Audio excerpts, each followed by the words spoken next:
L-ewwel knisja, il-parroċċa tal-aħal tiegħu, Ħallija.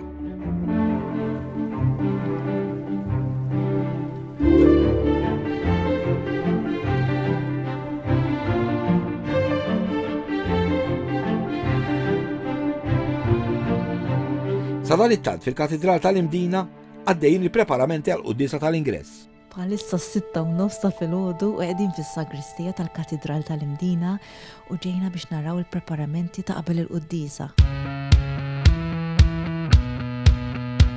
Imma ħafna preparamenti preparanihom il-bieraħ, għadna ftit tard flaxija biex kista jkun anka press tkun naqpolit ma tkunx tista' toqgħod tinnavika.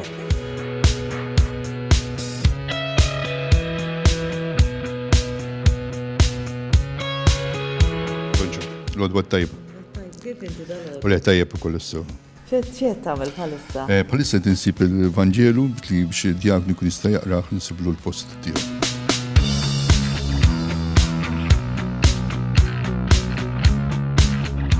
Għandek l-istola u l-pjaneta li tiegħu wkoll.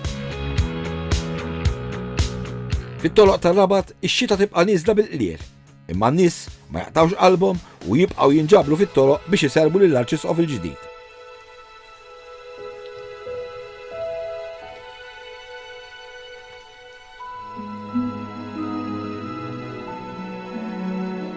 Dawn membri tal-komunità neokatekumenali li baqgħu jdoqqu jkantaw anke fix-xita.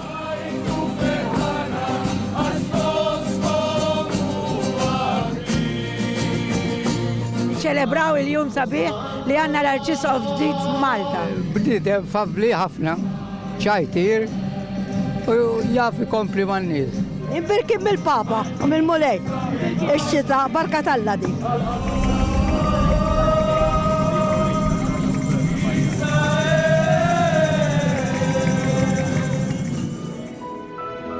L-isqof jasal ir-Rabat u jieqaf biex iżur aktar knejjes.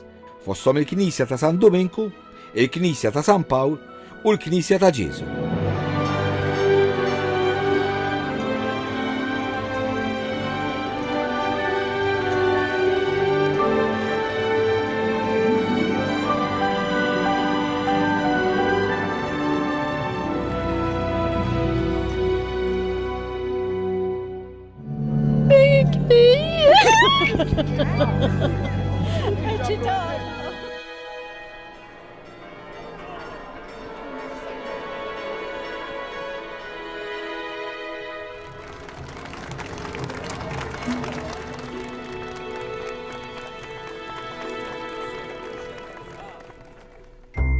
Mhux fit-toroq biss in-nies qed jinġabru jitkellmu fuq l-Arċisqof.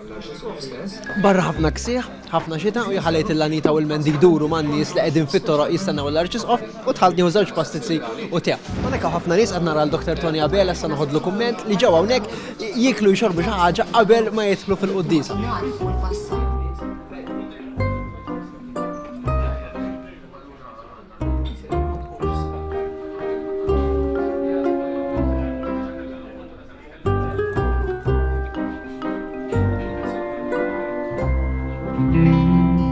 L-avukat Tony Abela kien fil-kors tal-liġi ma' Monsinjur Xikluna. Għalkemm dejjem kellu dik l-attitudni biex ngħidu hekk saċerdotali, fl-istess ħin kellu dak l-aspett sekulari tiegħu. Għalkemm ma konniex naqblu f'ħafna affarijiet, konna ħbib sew u fid-differenzi ta' bejnietna konna nsibu dejjem dak it-terren komuni. L-avukat Ġanella wkoll kienet studenta mal-Arċisqof. Kont ferħana ħafna li nara fejn laħaq Father Charles. Kien l-ewwel sena konna għamilniha flimkien fil-kors tal-liġi, kien dejjem bravu ħafna, attent u dejjem karattru ferrieħi u twajjeb. Nixtieqlu l-aħjar u nixtieqlu l-ġid u li tkun knisja inklużiva u mhux esklużiva.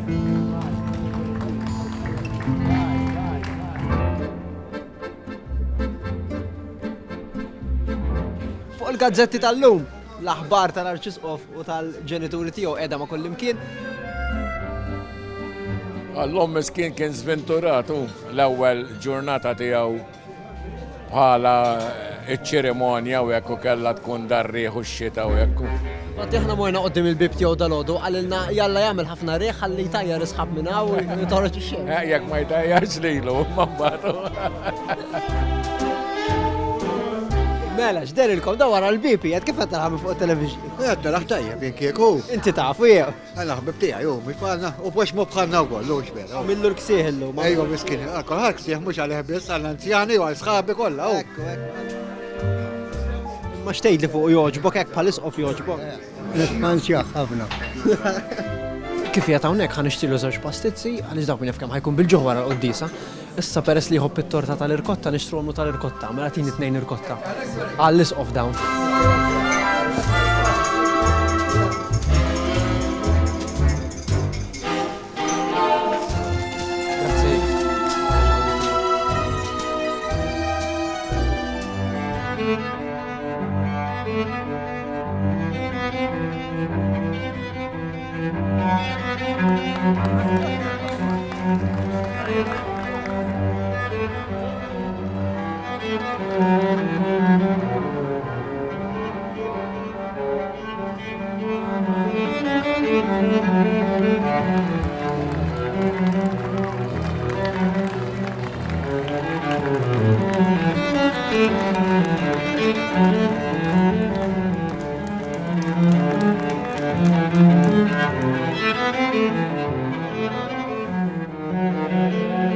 Huwa bniedem illi Alla żejnu b'ħafna kwalitajiet illi huma tajbin biex jkun jistgħu qed din il-missjoni jafdata mill-Knisja u minn Alla fideh.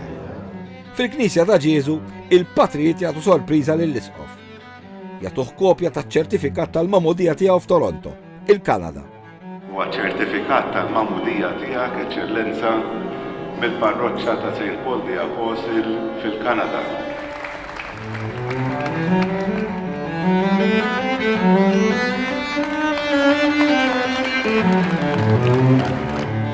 In-nies jibqgħu jiġru wara l-Arċisqof kull fejn imur. Jidher dinamiku ħafna, irid jaħdem ħafna u hemm bżonn jifhem naqra d-dinja kif nimixja llum.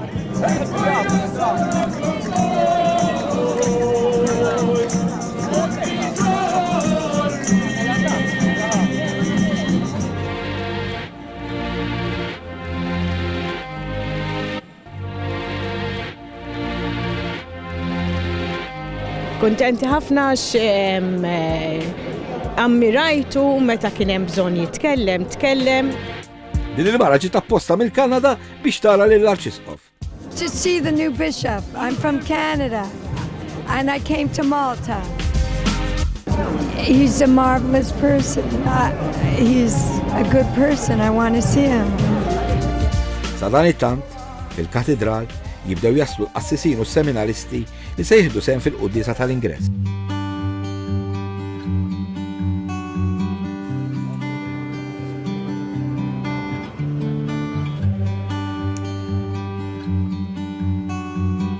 Dan Father Paul, wieħed mit-3 qassisin li se jkunu qed jieħdu ħsieb li kollox jimxi kif suppost.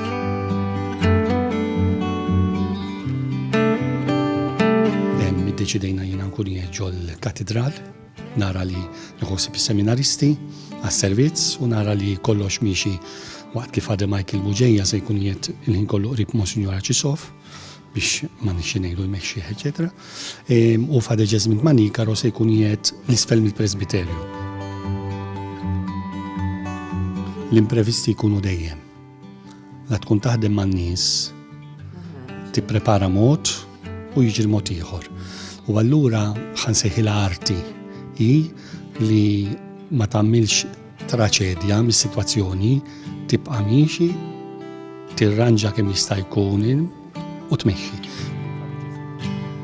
L-istorja issa semmu nibda nipprepara l-artar nhar li hemm kollox. In-neputijiet tal-Arċisqof se jaqraw it-talbiet tal-fidili. Ix-xita tidher li naqset, jiġifieri naħseb kuntent jintala fuq il-ġib u hekk taf int. Vera, il-ġib. Ejja. Jien pereżempju meta kien Ruma ġien insertajt Ruma u anke ltqajt miegħu ma neħdu xi ħaġa flimkien. U affarijiet anke xejn personali ma niddejjax nitkellem miegħu. Għax hu jifhmek u kapaċi għal level tiegħek speċi hemm l-age gap jien għandi 27 għandu fimt u kapaċi intelligenti, kapaċi għal level tiegħek. Dan Ġesmond, hu iż-żgħir. Kif il-kolba kienu fil-ħabsa ta' filgħodu jistudja taħt it-tala ċisfel, jagħmel dos tal-ġeografi, kellu headwriting sabiħa, biġija bil-Percy Colors impressionanti ħafna. Dawn it-tfal ta' Jesmond, in-neputiet iż-żar tal-Monsinjur Xikluna. Fejn t-siju? Ġej, dilab. Ġej t-siju. Dal-waqt ġej t-siju. Għatuqot kwiet issa waqt il-qoddisa. Yes. Good boy, you're gonna be a good boy, eh? Ġozet, oħtu żgħira wkoll settella l-offerti. Kien dem jħossibni xul kbir. U kien dem li ħanamlu jisu jorganizzanna u kartolini u niffirma waħna xi polza minn se jasel plattinar taħat jew hekk dem jagħmilna u dem kien l-organizer tagħna waħna nobdu ġifieri. U nilabu ħafna flimkien u hekk. Ħafna kienet trobbija hekk, memorji sbieħ flimkien. U issa wkoll meta niltaqgħu hekk, ġifieri nieħdu pjaċir ħafna flimkien, nitkob xulxin min jaħxil l-iktar jew hekk.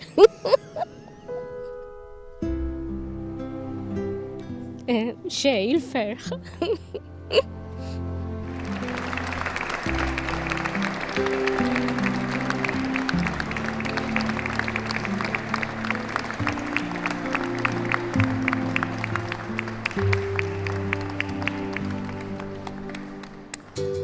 Il-katedral tal-Imdina jibda jintela bin-nies.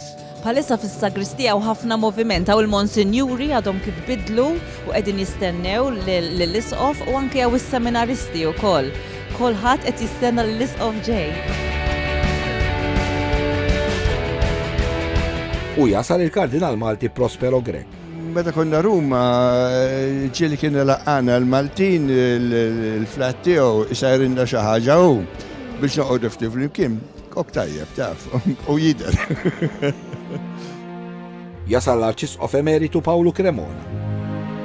L-unet ferħan ħafna lix niżuħar l-Alla ġifieri wara li għamil dawk it-8 snin li għamilt, issa qed inħallija f'idejn li naf li huma idejn b'ħafna esperjenza, b'ħafna talim, ġifieri naħseb il-Knisja ta' Malta dak li nqas li nagħmel jien jagħmlu ta' warajja żgur. Fil-Knisja jaslu ġenituri ta' Monsinjur Charles Xikluna. Tgħid jalla il-bambini ta' Grazzja għaddi kollox biċ-ċilġiet jew. Kif qed tħossok inti? Ferħan. Ħidmu, ma nżommu. Bħalissa fil-katedral tal-Imdina kulħadd qiegħed f'postu kollox lest u l-isqof daħal l-Imdina. Ġifieri dal-waqt ikun hawnhekk.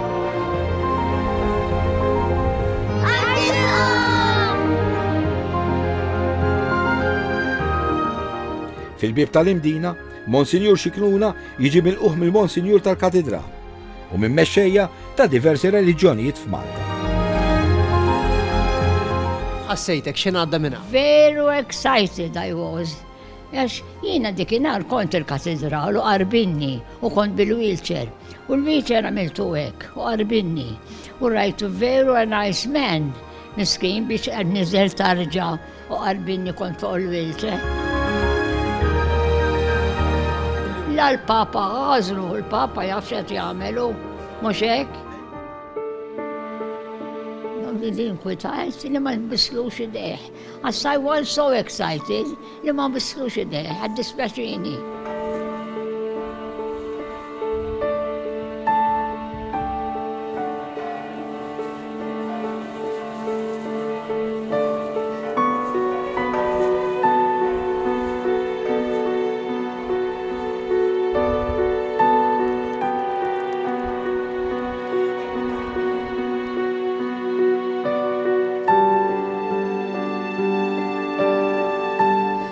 L-isqof dieħel il-katedral tal-Imdina u ħajibda l-ingress tal-Arċisqof.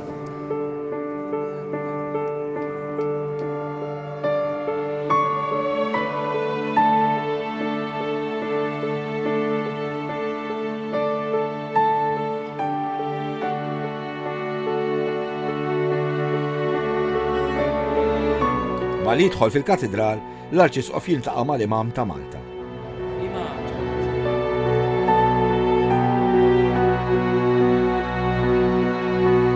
L-Arċisqof jidħol fil-kappella u jipprepara l-quddiesa. Kalm, ferħan, lest biex niċċerba l-Ewkaristija mal-poplu ta' Alla. Kunu mberkin.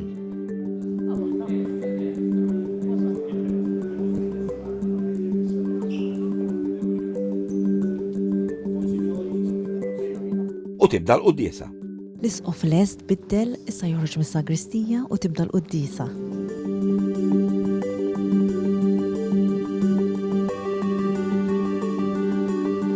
Et Filii e Spiritus Sancti. Qed il-qaddej tiegħek Charles fuq il-Knisja ta' Malta u ridtu jkun ir-raj tagħha.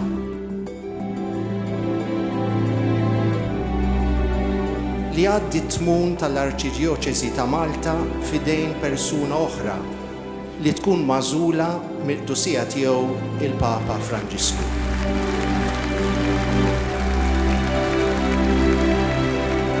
Arċisqof Charles Cicluna għadu kif poġġa fuq il-katedra hija s-siġġu li hemm fuq il-presbiterju tal-katedral li jindika li min ipoġġi fuqu għandu fidejh it-tmexxija tal-Arċidjoċesi ta' Malta.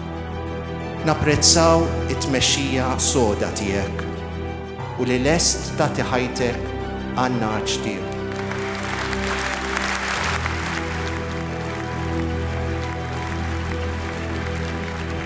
Grazzi Mulej, taħija l-Isqof Mario u Pawlu. Nixtieq nirringrazzjak f'isem il-poplu kollu tagħna.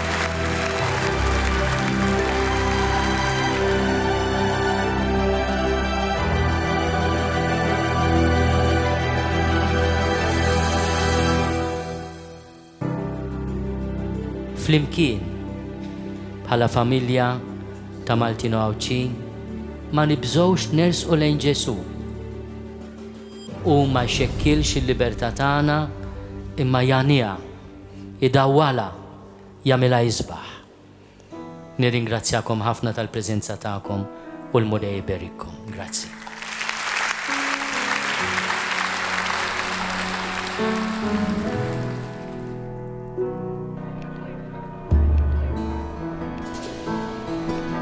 Għall-ewwel darba nista' nsejħalek l-Arċisqof il-ġdid ta' Malta. Iva, Kif qed tħossu? Ferħan ħafna. Marna tajjeb naħseb jien. It-tlieta u nofs ta' wara nofsinhar. Wara ġurnata twila, l-Arċisqof il-ġdid ta' Malta jirritorna d-dar mal-ġenituri tiegħu. Kif int? Għadda kollox. Għajjien. Imma kollox mar kif pjanajt jew. Grazzi sir. Thank you very much. Grazzi ħafna. Kunu mberkinu grazzi. Grazzi ħafna. Mortu kif pjanat kif? Insomma kif pjanat. Għamlet naqra xita fil-ħodu. Ma mbagħad fetaħ jisu. Grazzja Talla. Kien hemm ħafna nies xorta. Iva, ħadd pjaċir ħafna bil-konkurrenza tal-poplu. Meta tidħol xogħol issa, meta tibda xogħol? Mhux it-tnejn hi. It-tnejn tibda u l-ewwel ħaġa li se tagħmel. Propjament għada għandi għax l-isqof irid jaħdem nhar ta' ħadd. Il-moj għalinna l-menu intom għadmu nhar ta' ħadd. L-oħrajn suppost jistriħu l-ħadd. Għandi laqa, il-seminarju, un bat it-tnejn nibdew. U l-aħbarijiet se tarahom il-lejla biex tara lilek jew? Le, għax għandi appuntament mal-Prim Ministru. Insomma, jina naf kif jien biex nara li l-nifsi. Mbagħad nasibna ikolli narhom fuq ġara bank. Mela, jiena assumejt li wara ġurnata bħal dejn mhux ħajkollok xsiekola tkun bil-ġu ħafna. Allura ġibtom lok tal-irkotta peress li tħobb it-torta tal-irkotta, sa ma nafx joġbok xi ma dik. Grazzi. Tarraba dawk, awguri tajbin żgur. Ciao, awguri.